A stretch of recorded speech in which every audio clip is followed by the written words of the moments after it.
Case 1. Rachel Wade. In the summer of 2009, the sun-drenched streets of Pinellas Park, Florida, seemed serene, lined with palm trees and bathed in warmth. Yet, beneath the bright skies, a teenage love triangle was spiraling into a tragic tale of obsession, betrayal, and eventually, murder. At the heart of this story was Rachel Wade, a 19-year-old waitress who was fiercely emotional and deeply infatuated. Recently, she had broken up with her boyfriend, Josh Camacho, an 18-year-old known for his smooth talk and tendency to juggle multiple relationships. Despite the breakup, Rachel wasn't ready to let go, and neither was Sarah Ludman, an 18-year-old high school senior who was also vying for Josh's affection. Both girls believed they were the one for Josh. However, Josh played both sides, feeding the fire with mixed signals, empty promises, and whispered lies.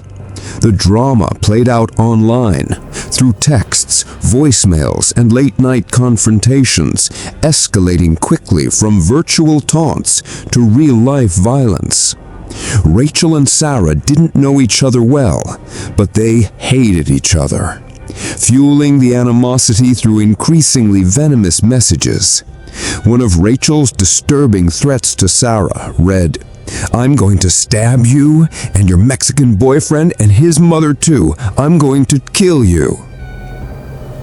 What seemed like a trivial teenage feud soon took a horrifying turn on April 14, 2009.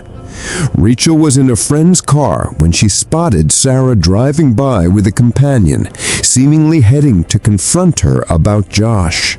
Fueled by anger and adrenaline, Rachel jumped out of the car and hid in the shadows. When Sarah arrived, a brief exchange of insults quickly escalated into violence. Witnesses later testified that it happened in the blink of an eye. Rachel lunged forward with a steak knife, stabbing Sarah in the chest. The wound was fatal. The knife pierced Sarah's heart, and she staggered back to her car. She collapsed in the passenger seat, but despite being rushed to the hospital, she died before she could be saved. Rachel, sobbing, claimed self-defense, insisting that Sarah had attacked her first. However, the evidence, including the digital trail left behind by Rachel, painted a far different picture. The voicemails, the threats, the jealousy, everything pointed to premeditation. Prosecutors argued that Rachel had been waiting for this moment, planning it, and hoping it would happen. The jury believed them. Rachel Wade was convicted of second-degree murder and sentenced to 27 years in prison. Sarah's family, devastated by the loss of their daughter, watched in disbelief as the young woman who had taken her life was led away in handcuffs. This case wasn't about hardened criminals or troubled childhoods. It was about two suburban teenagers caught in the toxic whirlwind of jealousy, love, and unchecked emotion. A deadly mix of ego, manipulation, and youth spiraling out of control. Josh Camacho, meanwhile, moved on with his life, reportedly fathering children with several women. His name would forever be linked to a murder he didn't commit, but one he certainly helped ignite. Rachel Wade's story quickly became a cautionary tale, featured in documentaries and true crime specials. It serves as a stark reminder of the dangers of social media, toxic relationships, and impulsive rage.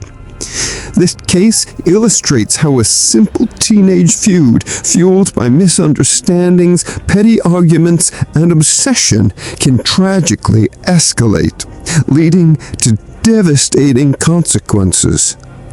What makes this case so chilling is its relatability. A love triangle, petty arguments, and a series of escalating words led to one fatal mistake. It reminds us all that words hold power, emotions can become weapons, and in the heat of obsession, a single moment can alter the course of a life forever. Case 2, Alyssa Bustamante.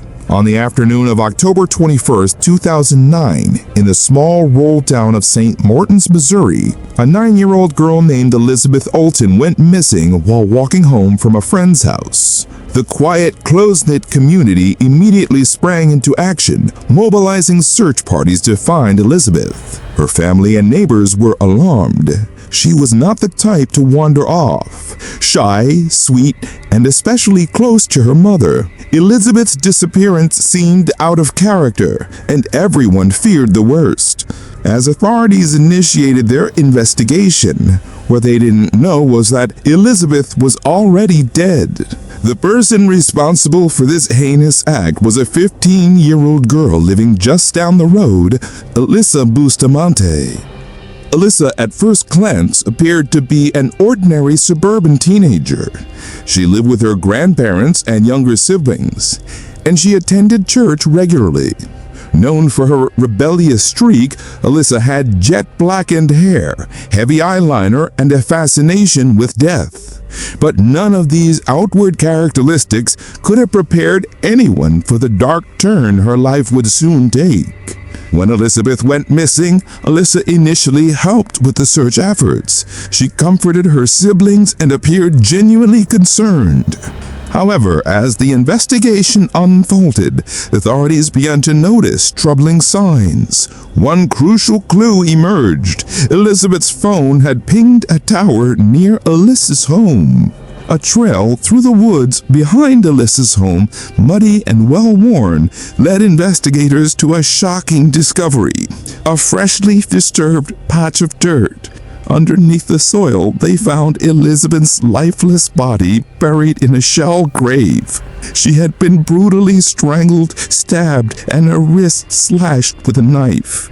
The sheer brutality of the murder shocked even veteran investigators. Yet what was most chilling was the lack of a clear motive. Alyssa eventually confessed to the crime. During her interrogation, she admitted to luring Elizabeth into the woods under the pretense of hanging out, only to attack her without warning. There was no personal feud, no jealousy, and no argument. Alyssa killed Elizabeth simply because she wanted to know what it felt like to take someone's life. A search of Alyssa's diary revealed the horrifying truth. In an entry written the night of the murder, Alyssa detailed the event with unnerving closeness and even a sense of excitement. She wrote, "I just killed someone. I strangled them and slit their throat and stabbed them. Now they're dead. I don't know how to feel. It was amazing. As soon as you get over the 'oh my god, I can't do this' feeling, it's pretty enjoyable." The confession and the chilling journal entry left no room for doubt. The public reaction to Alyssa's crime was one of sheer disbelief and disgust. A 15-year-old girl had murdered a 9-year-old without remorse, without reason, and without conscience. Alyssa's defense team argued that she was suffering from severe depression and had attempted suicide multiple times before. They also highlighted her troubled upbringing, with a drug-addicted mother and an incarcerated father. But the court saw something far more disturbing: a young girl capable of methodical cruelty. Further investigation revealed that Alyssa had dug 2 graves days before Elizabeth's murder, suggesting that she had premeditated the crime and might have killed again. As a result, Alyssa was charged with first-degree murder and tried as an adult. In January 2012, Alyssa pleaded guilty to second-degree murder and armed criminal action. She was sentenced to her life in prison, with the possibility of parole. The Olden family was devastated, not only by the loss of their daughter, but by the senseless nature of the crime. Elizabeth's tragic death had come at the hands of someone she trusted, someone who lived nearby, someone who smiled and waved, but secretly harbored a darkness no one could have predicted. The case of Alyssa Bamante is remembered as one of the most chilling examples of juvenile homicide in American history. It forced the nation to grapple with a disturbing question: can a child truly be evil? What happens when a young mind, still developing, becomes twisted beyond recognition? Even today, the name Alyssa Bamante evokes a haunting reminder that beneath the surface of some teenage lives, beneath the journals, selfies, and school books, something much darker may be lurking. It's a chilling reality that can go unnoticed until it's far too late. Case 3. Eliza Wnney. It was just past 3 a.m. on a quiet night in Lincolnwood, Illinois, a time when the world feels still, safe.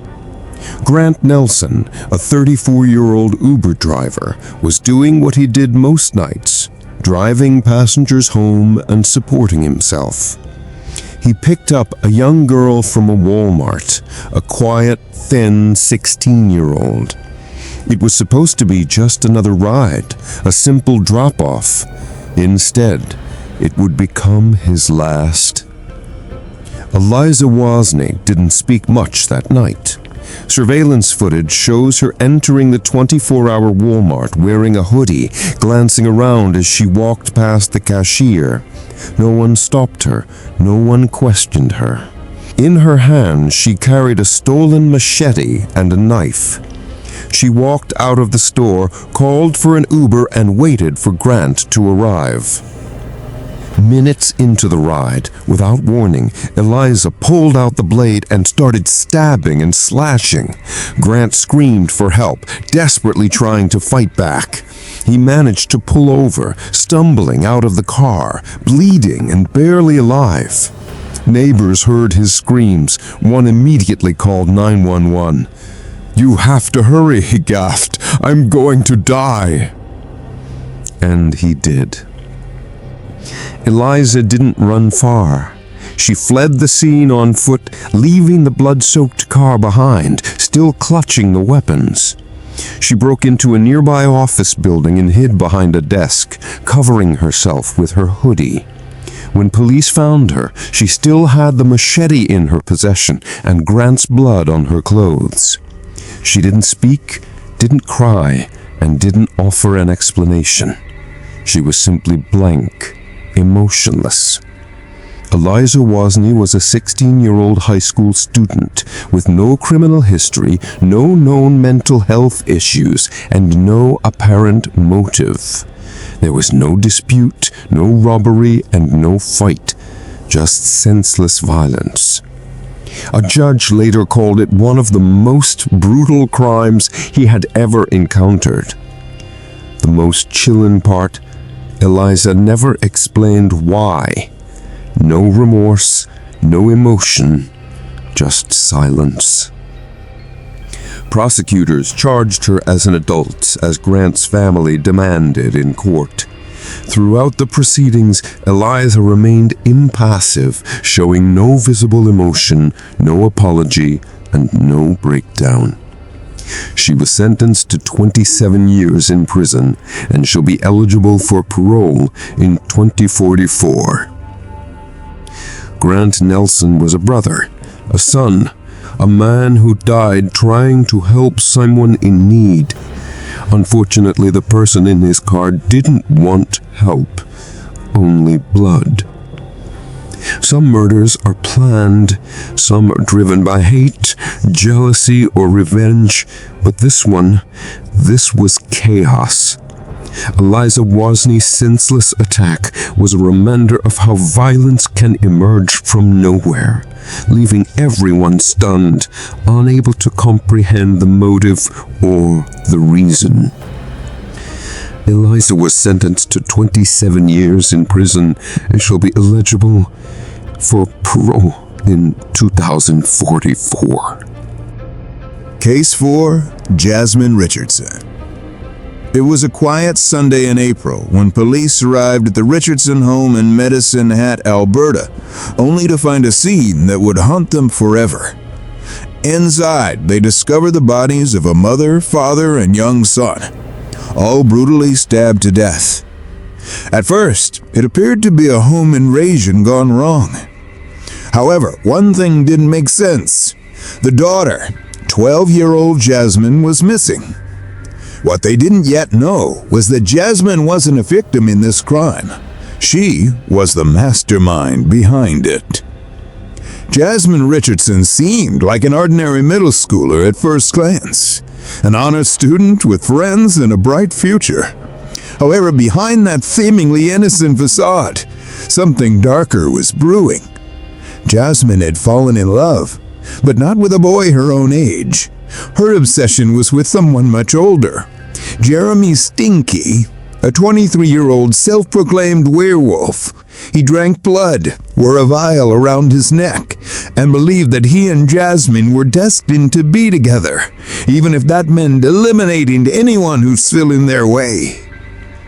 The two met online in vampire-themed forums and goth chat rooms. Jasmine told him she was 15, though she was actually only 12. Jeremy didn't care. To him, she was his Juliet, and he was his Romeo. Jasmine's parents were horrified when they discovered the relationship. They tried everything to break it off, taking away her computer and forbidding her from seeing Jeremy. But this only fueled the obsession. In a series of emails, Jasmine expressed her plan. It begins with me killing them and ends with me living with you. Jeremy responded with chilling enthusiasm. Their throats I want to slit. They will regret the expletive they have done. No one saw it coming, but the deadly plan had already begun to take shape. That night, Jeremy snuck into the Richardson home. He first attacked his mother's father, stabbing him 12 times. Then he brutally murdered her father in the hallway. Jasmine's brother Jacob hid behind a bed, crying and begging for his life. But Jasmine did nothing to stop the carnage. Instead, she joined in, helping Jeremy murder her entire family. The following morning, a friend found the bodies. Police initially believed Jasmine had been kidnapped, but by the next day, the truth emerged. Jasmine was found with Jeremy, laughing and kissing and covered in blood. They had been at a truck stop buying food, as if nothing had happened. The trial that followed shocked the nation. A 12-year-old girl had helped kill her entire family for love and a dark fantasy. Under Canadian law, Jasmine could not be tried as an adult. She received the maximum sentence, 10 years in total, with 6 years in custody and 4 years under community supervision. Jeremy was convicted of 3 counts of first-degree murder and sentenced to life in prison. Jasmine Richardson was released in 2016 after serving her sentence under a new identity. She became one of the youngest people ever convicted of multiple murders in Canada and one of the few to be fully released. Jasmine claims she has reformed and regrets her actions, but there remains one lingering question. What happens when innocence falls in love with evil and chooses it? Jeremy Stinky, on the other hand, legally changed his name to Jasmine Wnney and remains in prison to this day. Case 5. Miranda Barber. In the cold, bleak chill of a November night in Pennsylvania, under the false warmth of flickering streetlights, a man waited, unknowingly, innocently, for a woman he had just met through Craigslist. His name was Troy LaFrara, a 42-year-old man from Port Trevorton who had answered a personal ad offering companionship. What he didn't know was that this meeting would be his last. Troy was about to meet Miranda Barber, a 19-year-old woman who seemed pretty, articulate, and sweet. But Miranda wasn't alone. Hidden in the backseat of her car was her husband Eliza Barber, 22, who had been married to her for just 3 weeks. What should have been the start of their new life together had become something far darker. For Miranda and Eliza, killing was their way of bonding. The couple met Troy in a parking lot in Sunbury, Pennsylvania on November 11, 2013. Troy got into Miranda's car believing he was meeting a woman for a paid romantic encounter. But little did he know he had just become the target of a twisted plan. This wasn't a crime of rage or desperation. It was premeditated, driven by a shared craving for violence. As Troy settled into the car, Eliza waited quietly in the back seat, masked and ready. At Miranda's signal, Eliza wrapped a cord around Troy's neck and pulled with all his might, while Miranda repeatedly stabbed him over 20 times. After the brutal killing, they disposed of Troy's body in an alley behind a residential area. Then the couple carried on with their night as though nothing had happened. They had dinner, watched a movie, and celebrated the thrill of their kill as if it were an anniversary. The next day, police discovered Troy's body. What followed was a chilling investigation, fueled by surveillance footage, cell phone records, and Miranda's own conflicting statements, which eventually unraveled the couple's story. The pair were arrested soon after. What emerged during their interrogations and in the courtroom horrified even the most experienced detectives.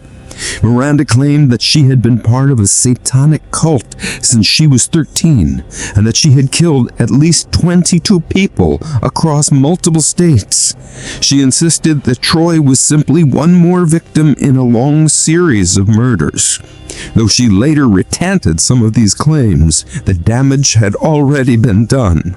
The media quickly latched on to the image of the Craigslist killer couple, sparking public fascination.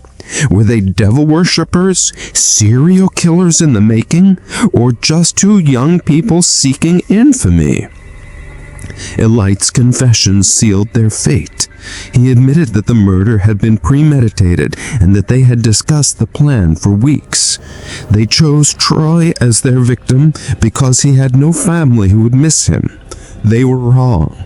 Troy's family mourned his death, fighting back against the narrative that he was simply a lonely man caught in a bad deal. In 2015, Miranda Barber pleaded guilty to second-degree murder and was sentenced to life in prison without the possibility of parole. Eliza also pleaded guilty and received the same sentence. The couple is now serving time in separate Pennsylvania state prisons.